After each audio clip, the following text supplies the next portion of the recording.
सरकार गौसे आजम रज़ियल्लाहु ताला अन्हु की रूह को अपने घर में बुलाने का काम करते हैं और अपनी कमाई में बरकतों से मालामाल हो जाया करते हैं। आज पहली तारीख है रबीउल आखिर की। मेरे बाद इलाके के नामवर उलमा खुतबा तशरीफ ला चुके हैं, मेहमान हैं हमारे। मैं सर के आंखों से इन उलमाए ज़वील एहतराम का इस्तकबाल करते हैं। महीने की मुनासिबत से हुजूर आला हज़रत अज़ीमुल बरकत इरशाद फरमाते हैं, वाह क्या मर्तबा गौसे बाला तेरा, वाह क्या मर्तबा गौसे बाला तेरा, ऊंचे ऊंचों के सरों से है कदम आला तेरा। सरकार गौसे आजम का कदम कैसा था, आप महफिल सजाएंगे तब न मालूम होगा, आप उनकी करामत पढ़ेंगे तब न मालूम होगा, आप उनकी किताबों का मुताला करेंगे तब न मालूम होगा।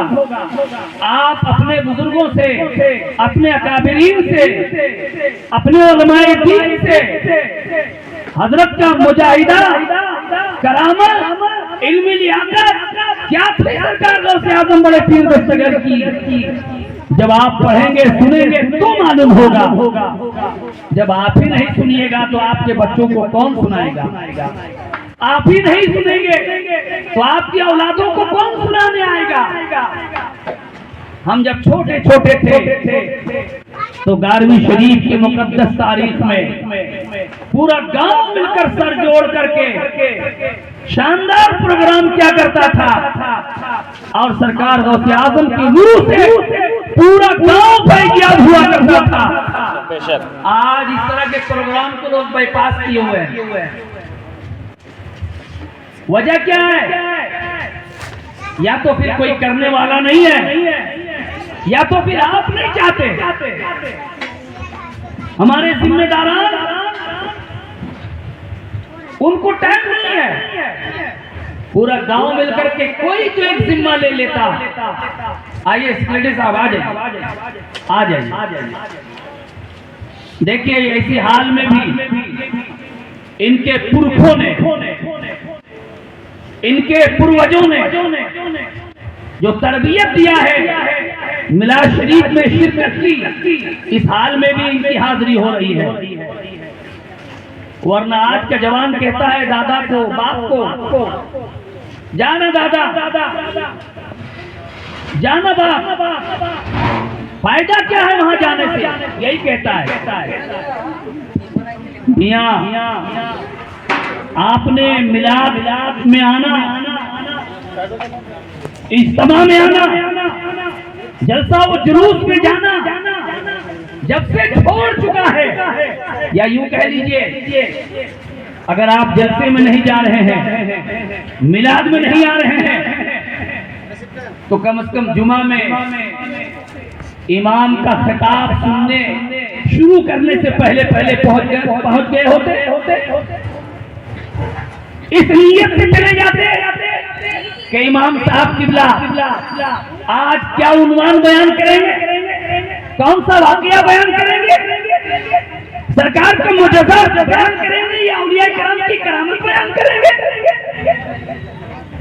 इस ख्याल से पहले पहुंच जाते कि आज हमको कुछ सुनना है और सुन करके अपने अंदर जो कमी है उस कमी को दूर करना है। लेकिन बाप तो पहले पहुंच जा रहा है, बाप को सुनने की ताकत नहीं है लेकिन वो पहले पहुंच जा रहा है, और उसकी औलाद को सुनने की ताकत है। उसकी औलाद कब पहुंच रही मस्जिद में? जब इमाम खुतबे के लिए खड़ा होता है तब पहुंचता है। ये है ना, मस्जिद से आगे आइएगा। तो इमाम जब खुतबा पढ़ेगा अरबी में पढ़ेगा, तो आज का जवान अरबी को क्या समझेगा, क्या समझेगा अरबी को? एक मौका है प्यारे, जुमे के लिए जो वक्त आप निकाला करते हैं, थोड़ा सा वक्त को आप पहले निकाल करके हाजिरी दिया करें और इमाम वक्त से कुछ किताब सुना करें। जब आप सुन के आइएगा तो इंशाअल्लाह उसका बदला ये होगा कि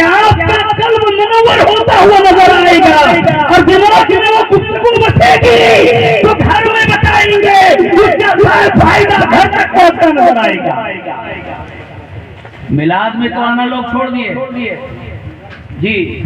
ये चंद बच्चे जो आए हैं ना, ये चंद बच्चे आए हैं, जरा नजर घुमा के देख लीजिए, कसरत से आज मेहमान हैं। इन भाइयों का ताल्लुकात बड़ा अच्छा है। इसका समरा है कि ये मेहमान की आमद हो चुकी है। गांव के जवान कितने हैं, गांव के बुजुर्गान कितने हैं, गांव के बिरादरान कितने हैं, उससे ज्यादा हमारे बच्चे हैं। मैं इनसे कहूंगा कि क्या आज आप खाने के लिए आए? तो ये बच्चे कहेंगे हबीब आलम, खाना हमारे घर में इससे कहीं अच्छा से अच्छा बनता है। ये सच्चाई है। ये खाने के लिए नहीं आए हैं, इनके घरों में अच्छा से अच्छा खाना बनता है। आज जो खाना बन रहा है सबके घर में इससे कहीं अच्छा से अच्छा खाना बनता है। ये खाने के लिए नहीं आए हैं। इनके बुजुर्गों ने जो ट्रेनिंग दिया था, जो तरबियत दिया था, जिस माहौल में इनको परवान चढ़ाया था, उसी परवान का समरा है कि मिलाद के नाम पे आए हैं। ये मिलाद का नाम हो चुका है, ये मिलाद का नाम पे आए हैं। मियां मिलाद का नाम है, आए हुए जन्नत का काम कर रहे हैं। कहां आप सुनेंगे? आप मस्जिदों में कैसे दाखिला लेंगे ये भी नहीं मालूम, मस्जिदों में कैसे एंट्री करेंगे ये भी नहीं मालूम। हम खा रहे हैं, घर में बेहतरीन सालन पका रहे हैं, बेहतरीन खाना अपने घरों में बना रहे हैं। अब्दुल मतीन साहब ने कहा मौलाना हम तो अपनी कमाई से लाके बना रहे हैं, हम अपनी मेहनत की कमाई से, हम अल्लाह ने रिस्क दिया है, पैसा दिया है, उस पैसे से हमने सामान खरीदा है और घर में ला करके बच्चों को खिलाने के लिए बना रहा है। इमाम साहब किबला कहने लगे मौलाना अपनी कमाई से घर में खाना बना रहे हो, लेकिन उस कमाई में, उस खाने में पड़ोस का भी हिस्सा है, उस पड़ोस का भी हिस्सा है। इस हिस्से की हिस्सेदारी तुमको कौन बताएगा? इसका होमवर्क कौन देगा? इसका सबक तुम कहां से लोगे? अगर तुम सबक नहीं लोगे तो पड़ोस का माल हिस्सा तुम खा रहे हो। आज गांव में कोई साहिल आता है, कोई मंदा आता है, कोई फकीर आता है, बाप कहता है बेटा से जाओ कह दो पापा नहीं है, माँ कहती है जाओ कह दो घर पे कोई नहीं है। लेकिन बच्चे बहुत सच्चे होते, बच्चे जाके कहते हैं माँ कह रही है कह दो कोई नहीं है। बच्चे सच्चे होते जी, बच्चे बहुत अच्छे होते। मेरा इस्लाम कहता है हर बच्चा आने वाला किसी धर्म से ताल्लुक रखता हो, लेकिन आया है वो इस्लाम पे आया है बच्चा। उनके माँ बाप, उनके पेरेंट्स उनके तर्ज पे लेके खड़ा कर देते हैं, उनके माहौल पे वो बच्चा खड़ा होता है। बच्चे बहुत अच्छे होते हैं। फकीर आपके दरवाजे पे खड़ा है, साइल बन करके खड़ा है, आप सोच रहे हैं मेरे माल में वो डाका डालने आया है, मेरे माल को नुकसान करने आया है, लेने आया है।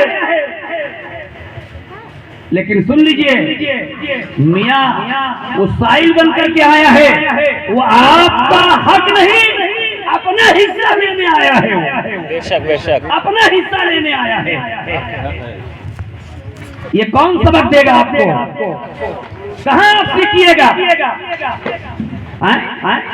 कहां सीखिएगा? आज बड़ी तेजी के साथ आरएटी राइट, सीएटी का कौन से उलमा, कौन से इमाम आपको कह दिया कि आप इंग्लिश मीडियम में अपने बच्चों को ना पढ़ाओ? लेकिन जिस धर्म से आप जुड़े हुए हो, जिस मजहब को फॉलो करते हो, जिस मजहब मिल्लत में आप अपने बच्चे को जन्म दिए हो, वो मजहब का ऐलान है कि पहले दीनी तालीम दो। 8 घंटे आप अपने बच्चे को इंग्लिश मीडियम में पढ़ाते हो, 8 मिनट कम से कम इमाम साहब को बुला करके उन बच्चों को तरबियत दो। अगर आप नहीं दोगे तो कल होकर के आपके सामने आपका बच्चा बेअदब बनता नजर आएगा। वजह क्या है? इंग्लिश मीडियम में जो निसाब है सिर्फ उसी को फॉलो कर रहे हो आप। अगर इमाम साहब ने कह दिया कि थोड़ा सा उन बच्चों को मदरसा भेजिए, मकतब भेजिए, या किसी को कुरान पढ़ने वाले को अपने घर में बुला करके, या बाप अपने बेटे को पढ़ाए, माँ अपने बेटे को पढ़ाए, तो जवाब यही मिलता है कि नहीं, पैटर्न बदल जाएगा, बहुत बच्चे का लोड हो जाएगा, तैयारी नहीं कर पाएगा। ये क्या जवाब हो गया? ये क्या जवाब हो गया? कल हो के आपके बच्चे को पाक रहने के लिए तमीज नहीं आएगी, कल आपको बच्चे को हलाल खाने का तरीका मालूम नहीं रहेगा, कल होकर के आपका बच्चा हलाल खाना मिलेगा लेकिन वो नबी की सुन्नत को जिंदा नहीं करेगा, खड़े खड़े खाता नजर आएगा। ये क्या है? तो ये क्या है? ये दीनी तालीम को मैं बात करने वाले की वजह है कि आज आपके बच्चे खड़े खड़े खाते नजर आ रहे हैं और उसको आप फॉलो कर रहे हैं। एक ही बता दीजिए, हमारे 4 इमाम हैं, एक भी बता दीजिए कि किसी 4 इमाम ने आपको खड़े खड़े खाने की इजाजत दिया हो? नहीं। कहाँ गई पंचायत हमारी? कहाँ गए हमारे गार्जियन, हमारे जिम्मेदारान, जिनके सामने शादी की पार्टियों में एलानिया खड़े खड़े लोग खाते, पूरा गांव, पूरा मोहल्ला, रिश्तेदार सब देखता है। इमाम साहब को पांव दबा करके पूछो मसला, जो शख्स एलानिया खड़े खड़े खाता हो, हम भी देख रहे हैं, मेरा भाई भी देख रहा है, मेरा बाबा भी देख रहा है, मेरी औलाद भी उसको देख रही है, मेरा पेरेंट्स भी देख रहा है, गार्जियन भी देख रहा है, लेकिन उसको कोई टोक नहीं रहा, कोई उसको रोक नहीं रहा कि शहजादे तुम खड़े खड़े क्यों खा रहे हो? क्या तकलीफ है तुमको खड़े खड़े क्यों खा रहे हो? वो खड़े खड़े खाता भी है और खड़े खड़े पेशाब भी करता है। ये मौत की महफिल प्यारे नहीं मालूम? सरकार कब्रिस्तान के करीब से गुजर रहे थे, करीब से। कुर्बान जाऊं मेरे आका की फरासत को, कुर्बान जाऊं मेरे आका की नजर को। कुछ लोगों ने तो लिखा है मेरे नबी को गैब की का इल्म नहीं था। माज़अल्लाह, सद माज़अल्लाह। अबे कलवा, तुमको क्या मालूम? अल्लाह ने जिनको सबसे पहले बनाया है, अल्लाह ने कितना इल्म दिया, तुम था ही नहीं तो तुम रट्टा क्यों मार रहे हो? क्या इल्म नहीं था? मेरे नबी रास्ते के कब्रिस्तान के करीब से गुजर रहे थे, सहाबाए किराम का नूरानी काफिला था। आपने फरमाया जाओ इस दरख्त के टहनी तोड़ो, टहनी को तोड़वाया और उस टहनी को 2 हिस्सा कराया और फरमाया कि एक हिस्सा फला कब्र पे गाड़ दो, एक हिस्सा फला कब्र पे नस्ब करो।